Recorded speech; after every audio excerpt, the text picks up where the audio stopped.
You're listening to a podcast by Oak Magazine. I would like to acknowledge the Dja Dja Wurrung people as the traditional owners of the land on which this episode was recorded. I pay my respects to their elders, past and present, and extend that respect to all Aboriginal and Torres Strait Islander cultures. Welcome to A Friend of Mine, a series of conversations with some incredible and inspiring women in business from regional and rural Australia. I'm Kimberly Finesse, your host and the founder and editor of Oak Magazine, and I cannot wait to introduce you to some amazing female entrepreneurs who will share with you their experience and knowledge of what it takes to start, grow and scale a successful business. So let me introduce you to a friend of mine. Kazz Rasmussen started her career as a special education teacher. However, she soon realised that she wanted to make a bigger impact and provide more support to individuals with disabilities. Kazz's journey to becoming a business owner began in 2016 when she took a year off teaching to care for her ill father. During this time, there was an upswing in parents seeking Kazz's guidance to navigate the National Disability Insurance Scheme. Although she had no prior knowledge of the NDIS, Kazz decided to give it a try and never looked back. Kazz & Co., an NDIS registered disability and special needs support service, now has over 30 staff, supporting individuals with mental health challenges who are striving for a fulfilling independent life. In this episode, Kazz shares with us her transition from school teacher to business owner. We discuss the importance of values, hiring staff, investing in business coaches and marketing for support and growth, imposter syndrome, as well as navigating the NDIS system. Meet my friend Kazz from Kazz & Co. Hello, Kazz, and welcome to the podcast. Hi, Kimberly. Good to be here. It's so lovely to actually be in your workplace. So we're in the industrial area on Strickland Road in Bendigo, and you fit so well in this space. Yeah, we were very, very lucky. I'd been looking for quite some time. Being in the centre of Bendigo wasn't priority for me. People with disabilities, the parking, all of that sort of thing was a big issue. So the actual proximity of where we were wasn't a big deal. It was just accessibility. And here we've got multiple car parks out the front, multiple car parks out the back, upstairs, downstairs, and a beautiful premises to go with it. So we're very lucky. Yeah, I feel like it even still has its new smell in here. Yeah. But it's also all those cars out the front, even just in our communications and just talking about photos and obviously getting your article ready for our next issue of Oak. And you mentioned how many are in your fleet. Yeah, so we now have 14 cars and very, very proud to say they've all got Kazz & Co. sign written on the side of them. It is a service that I provide, Bendigo, that I am very proud of because unfortunately it does, NDIS packages, the transport chews into a lot of their funding, which limits their availability of their package long term. So it's something that I picked up on pretty quickly early on in my business, and it's a service that I provide all but free of charge to the participant. And if I can support a participant in that area, that's an easy done, that one, an easy fix. So yeah, 14 cars later. And do you stop and think, wow, look where I am now. I'm in this big building with lots of cars. I mean, I see your cars zipping around town everywhere with Kazz & Co. written on them. Yeah, lots of people say the same thing. They often say, I've waved to you and you didn't wave back. Oh, yeah, it wasn't me, sorry. I do. I often pinch myself. Cannot believe where I am from 7 years on. 2017 we started, and never dreamt in a million years I'd be where I am. So yeah, 14 cars and 35 staff. Wow. Very proud. Yeah, very you should proud. be. Let's go back. Mm-hmm. Tell me a little bit about that journey up until this point. Yeah, so I'm a special ed teacher by trade, and I had a real passion for autism and severe behaviour. Taught in special schools in and around Bendigo and loved what I did. But I learnt very, very quickly that I was possibly in teaching for the wrong reasons. I just wanted to love the children, and I was very strong on Maslow's hierarchy, so making sure the children were fed, that they'd slept, that they were in warm clothes, all of those things needed to be given first prior to me teaching, and sometimes those things took all day to happen before I could even start to teach. So in 2016, I took a year off when my dad was very ill, and I took a year off to look after my father. And whilst I was having that time off teaching, the NDIS came into Victoria, and I had a couple of parents call me and ask for assistance. I had no idea what the NDIS was, but I said, yep, absolutely, give me a look at it and I'll have a go. And 2023, never stepped back into a classroom since. Kazz & Co was born based on that, and here I am and don't regret one day, not one day. Oh, wow. And haven't stepped back into a classroom. I mean, that's a big thing too, to give up what a teacher's salary is and all the benefits that come with it. There is the time off. So, even just adjusting to how many weeks? 12 weeks? Lots of school holidays. I always say, people say, do you miss teaching? And I have to be honest and say, those 6 weeks of school holidays at Christmas time. And yes, those sort of things I do miss, but the everyday, give and take what happens throughout the day and the achievements I feel I'm making, Kazz & Co far outweighs the teaching career. Look, I'd never be where I am without my teaching career. But I certainly feel like I'm in a better place for Kazz anyway. Yeah. Specialist education, is there a reason why you were drawn to that? Yeah, so I found myself in 2005 as a single mum and of 3 children. My middle child was diagnosed with autism, and I needed to support him the best that I could. Being a single mum, I was it for him. And I also needed to advance my career, becoming a sole parent and one income family.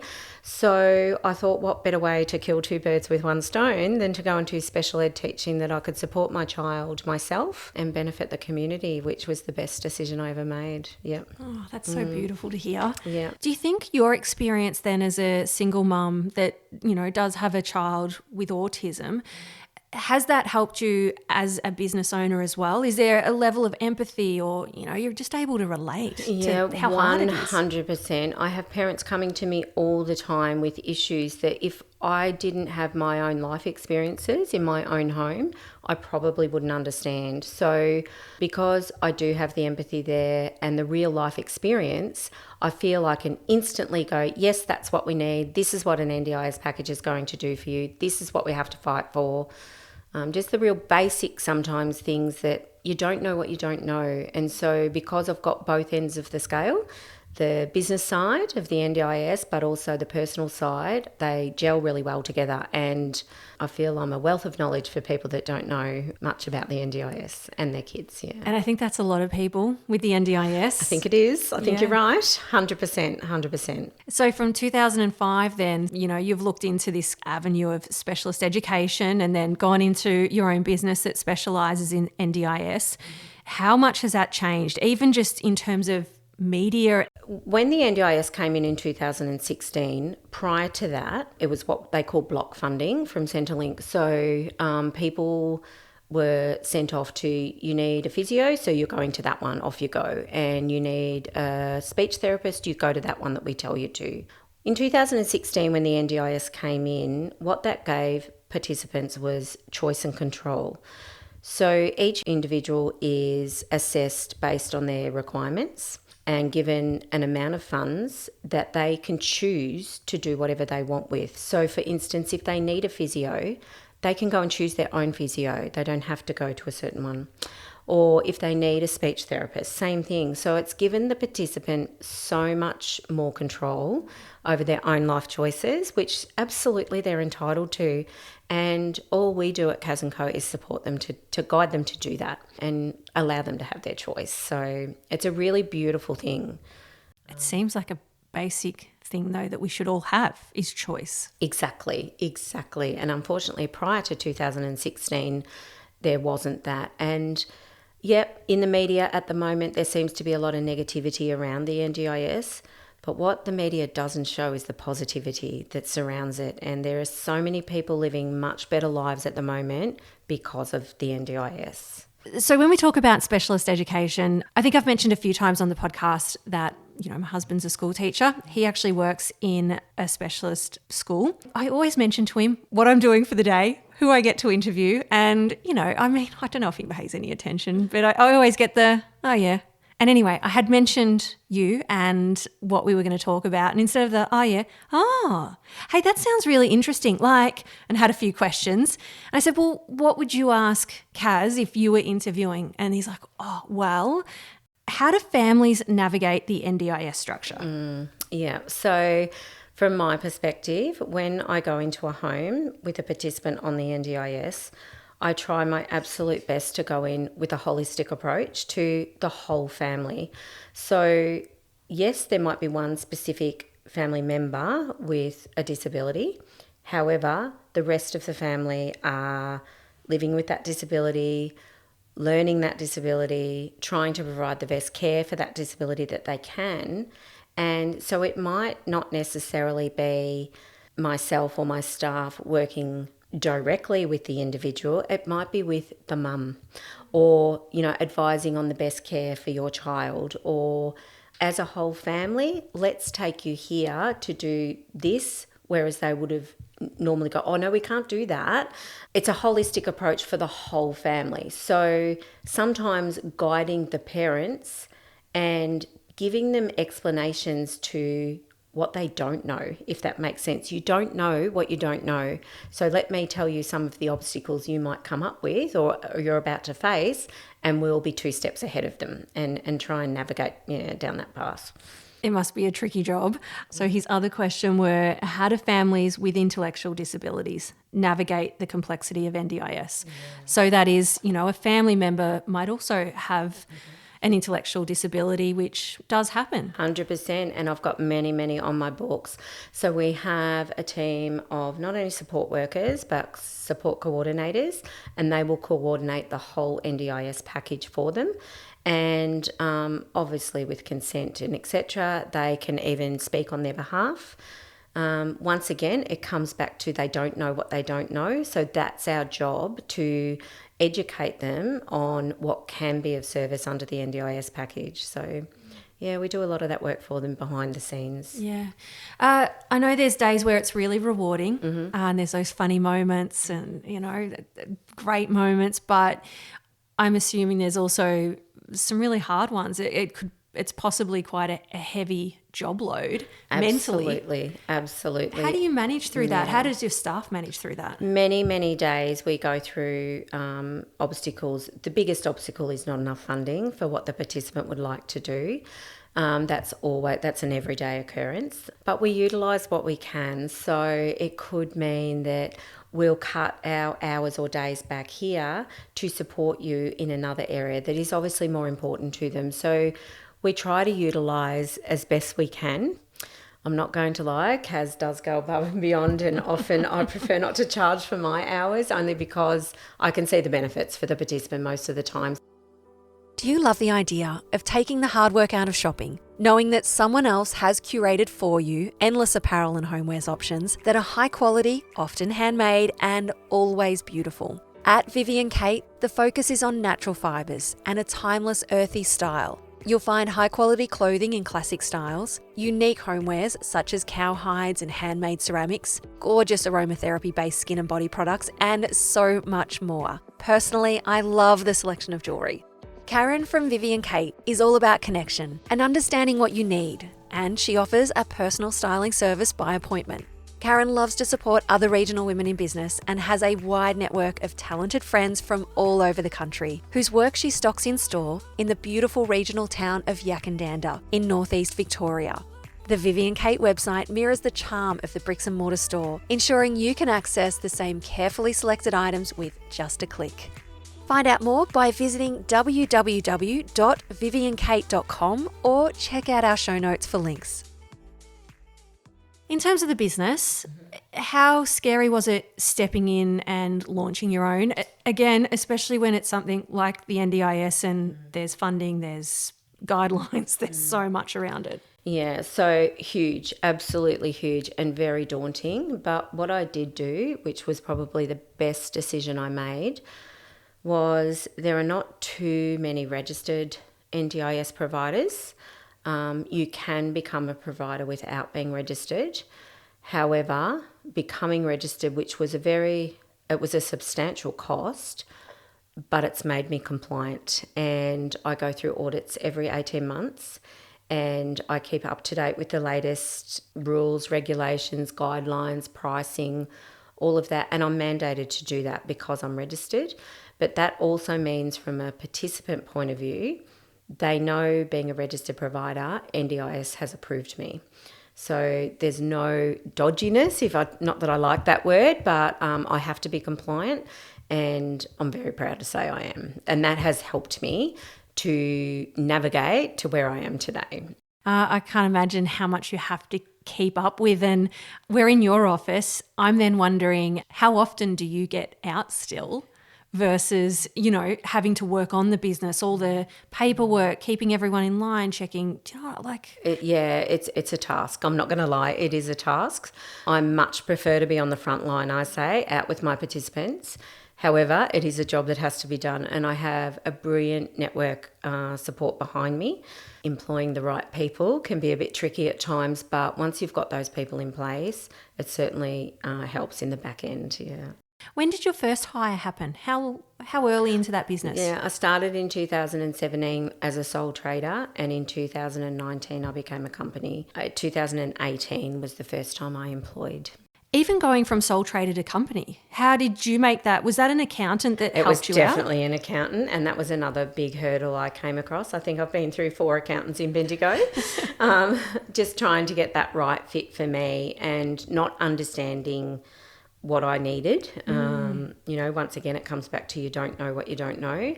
But I now have an amazing accountant on board who is a great back-end support for me. Yeah, it was his suggestion, move over to a company. And once again, it's something I definitely haven't regretted doing. Yeah, even as you said, to go through the 4, you get to a point where you think, oh gosh, is this me? But as you said, you do need someone that understands your business, and not all accountants are the same. No, they're not. And, if I had any advice for anyone, your accountant is almost like a partner. I have to be guided by him, and he has been the best guidance I've ever had. And he's a Bendigo man as well, so he knows Bendigo, he understands it, he understands me, which has been great. But as I said, it took me a few to find the right one, but certainly good. And I'm a big believer in pay someone what they do well, I'll do what I do well, and I pay other people to do what they do well. I like that. Yeah. That's a good one. Yeah. Did you ask lots of questions? Are you someone that isn't afraid to ask the question? Well, I'm certainly not afraid to ask, but his favourite line with me is, okay, now I know you don't like to look at figures, but we need to. And I'm definitely not a figures person. I hate it. I don't even know how to use Excel. I hate it, and I don't want to learn. And he knows that, but he simplifies everything for me, which is really good. So how else have you invested in your business? There's obviously been the accountant, which, I'm assuming it's not just a small business for you. You definitely need that. What else have you invested in? Yeah, so I've got multiple business coaches from all over Australia, which I've worked with. I've got marketing on board. I also do 2 different women in business retreats multiple times a year. They've been an amazing support for me. And just general everyday networking. So I listen to podcasts, lots of podcasts. You don't very often see me having music on in the car anymore. And it's all about trying to be the best version of myself to deliver the best version of myself to my participants and staff. I like it. Mm. It's big to invest in yourself as well. I listen to you say that and I'm like, oh, wow. And look where you are. You can see that that's paying off. Yeah, and quite a few years ago, if you had have asked me that, I would have said, no, I haven't got time for that. I'm a mum, I'm this.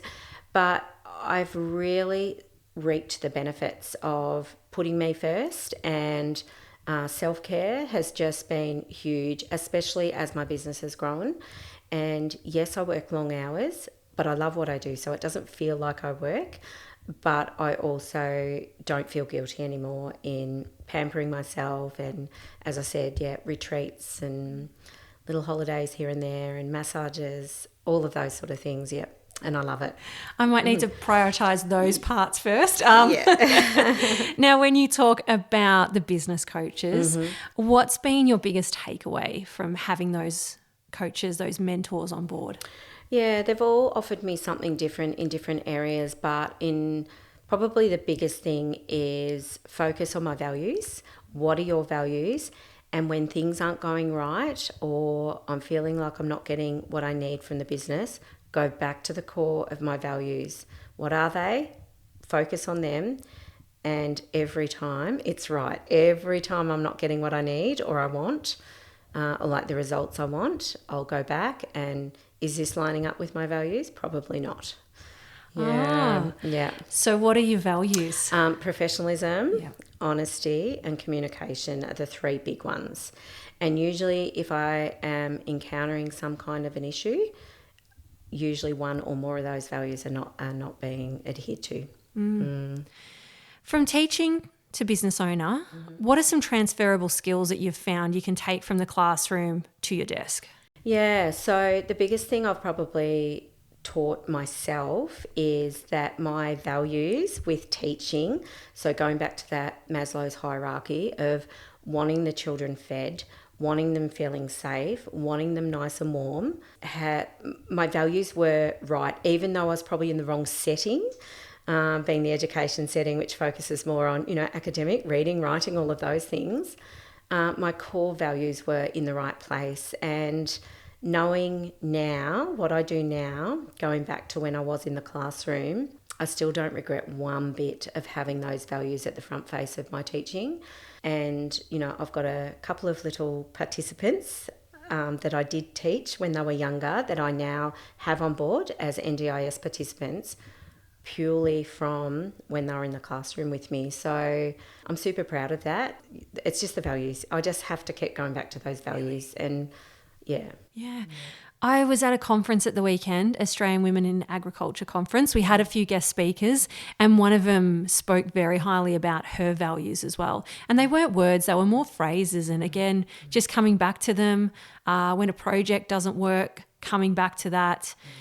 It's coming up more and more, I found. Like over the last 5 years, speaking to just women in business, there are little trends that you start to listen to. And I've just found lately everyone talks about their values and even in terms of hiring and firing staff, like it comes back to values. 100%. And what I've learned is when I'm at a roadblock, stop, have a look at those values and then reassess. And 9 out of 10 times, you can go back to they're not lining up, and that's why you're at a roadblock.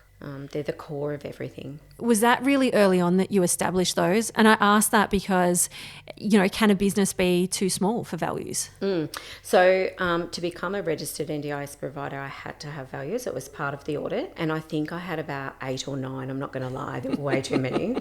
And I think I've still got them. I probably need to reassess them. But coming back to these are the 3 that I focus on all the time. And in my head, even though on my webpage I've probably got more than 3, these are the 3 I'll every single time focus on. Yeah. And you do need them. They ground you. So when I was reading your article, and you haven't read it yet, so I do need to let our listeners know that these interviews are all you all reading your article. Yeah. And someone might ask, how do you not get a chance to read your article before it goes out? Well, it's something that a newspaper generally does. But for me, I feel like that person should trust in us. Mm-hmm. We are going to look after you. Mm-hmm. Now, it talks about being the underdog that for your whole life, you've felt like the underdog.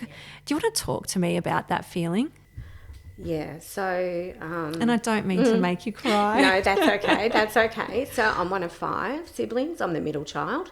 So I do joke around and say I've got the middle child syndrome. But all of my siblings were all quite academic and very attractive and have all done very, very well for themselves. And I was the child that didn't really care about school and, played around a bit and was more in for the social setting than anything else. So I just felt like I was the black sheep of the family, I suppose. And it wasn't until my mother passed away in 2011, and then when my dad passed away in 2016 is when I had the courage to launch Kazz & Co. And I think looking back now, it's because prior to that, being the underdog of the family, I was always in my head destined to fail. So with both parents not going to disappoint them around, and I wasn't going to disappoint them, it sort of gave me the strength to, launch Kazz & Co. But I also had remarried by that stage, and my second husband was absolutely amazing, and I knew if I failed, he was going to be okay with that, and he would never judge me. And to this day, he doesn't know anything. He doesn't understand my business, but he supports me 100%. And I think having that back end of support behind me has got me to where I am today.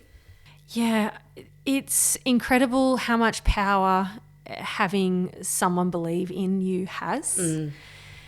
And this sounds really random and a bit of a disconnect, but oh my gosh, I can't believe I'm going to say this. I was watching the Jason Kelce documentary. I know. But Jason Kelce, he's an NFL player. I mean, most famously his brother's Travis, who is seeing Taylor Swift. But he was talking about imposter syndrome and that he has it as well. However, whenever he's had self-doubt, he's been surrounded by his family and his friends who have self-belief in him. And that is how he's been able to get through those moments. And it was just that I paused it and just had to sit in that and go, wow, this is someone that is at that level that seems so obviously confident, but just how simple that is for all of us. We all just need someone within our circle to have belief in us. And I think my husband is that too for me. Yeah, and it is. And I never, I don't underestimate that power now. I certainly don't, because I believe that's what's got me to where I am now. And the fact that my 3 children are now adults and they are my absolute best supporters ever. I just picked up the phone the other day to a voice message from my daughter, my 22-year-old, that said, "Mum, call me when you're not being a super mum, a super person. You call me." Oh. And I just thought, oh gosh, they all understand when Mum can't answer the phone. That, and as I said, my 3 children and my husband, they're all 100% back me, 100% believe me, is where I've got to where I am, I think. But your daughter's not like that by chance. That has to come from somewhere. She is surrounded by someone that, I suppose models that behaviour. So, there's a little pat on your back that you need to give. Yeah, thank you. They've all got good work ethics. So that was my biggest goal with my children. So, I'm very lucky. And do you think that we do look back at our childhoods and go, okay, I've got kids of my own now. How do I don't want to make those same mistakes. How do I be a better mum? Exactly. And it's, and I'm a big believer in the modelling. But going back to being that underdog, I think it sort of coincides really well with the industry I'm in, because when I see an underdog, you watch me go after them and let them shine, and I'll do whatever it takes to make, and so it sort of coincides both ways, I think. Absolutely. I think, Amazing. Sorry, so whatever. How do I transition out of that? I think it's remarkable how quickly you've grown, but more so it's just who you're helping, Kazz. Honestly, there just needs to be someone in that corner. There's not enough still. I do have a lot of, I always say, the ones no one else is prepared to touch. And I love it, absolutely love it. And I felt that with teaching too, though. So that's obviously something that I've transitioned into. As I said, I just wouldn't change it for the world. I just love what I do. And I actually had another business person say to me the other day, "Have you got a plan?" And I said, "For what?" And he said, "Well, when you finished." I went, "No, no, there's no plan. I don't see a finish line." And I couldn't even contemplate a finish line, to be quite honest. I don't. This is it for you. This is 100%. 100%. Yeah. Yeah. To wrap us up with my favourite question, could you tell me about a friend of yours that we need to know about?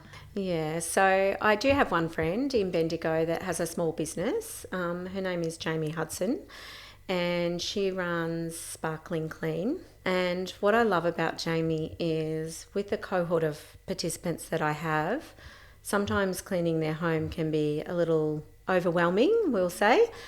nothing is too hard of a job for her. She will drop everything. She's non-judgmental. She interacts with my participants, which just warms my heart so much, because a lot of my participants don't get friendly welcomings. She's an amazing person that runs a small business on her own, same as me, just started from nothing. And she's, always there for me whenever I call her. She's amazing. But having said that, it's all about networking and other Bendigo businesses around that. If I can support them, they usually support me. So, yeah, I can never just narrow it down to one, I don't think. No, look, I'd be stuffed if I was on your side and had to answer that question. Honestly, I couldn't pick out one. It's there's lots and it changes every day. And I think really at the end of the day, the most important thing is that when there's an opportunity, you are talking about that business. You Absolutely. know, I know such and such Absolutely. who does this and can help you out. Yeah. Thank you so much for, I know that when we put the call out that if you wanted to have an article in Oak, you said, you sent me an email and said, look, I think I might go for it. I think I might back myself. Oh, I don't know. Yeah. I'm so glad you did. As I said, I was able to read that article and I'm like, oh, wow, this is good. Like, this is really good. And, of course, I think having someone else that works in the special education sector, I know the incredible job you all do. Yeah, and I think it takes a special person to do that job. I don't think you choose it. I think it chooses you. So I agree. Yeah, and then look where you are now. Yep. You know, it's incredible. We should be so proud. Yeah. Like, this isn't a small business. I am. I'm very proud. Yeah. Yeah, this is amazing. Thank you. Thank you so much for being a guest. You're welcome. Thank you. Now, before you take off with all that inspiration and knowledge, we'd love for you to leave a review on our podcast so that we can continue to amplify women's voices in the media. And if you have any questions, we'd like to celebrate a win, you can always connect with us on Facebook and Instagram at Oak Magazine AU. I'm so glad we've met and that now you know a friend of mine.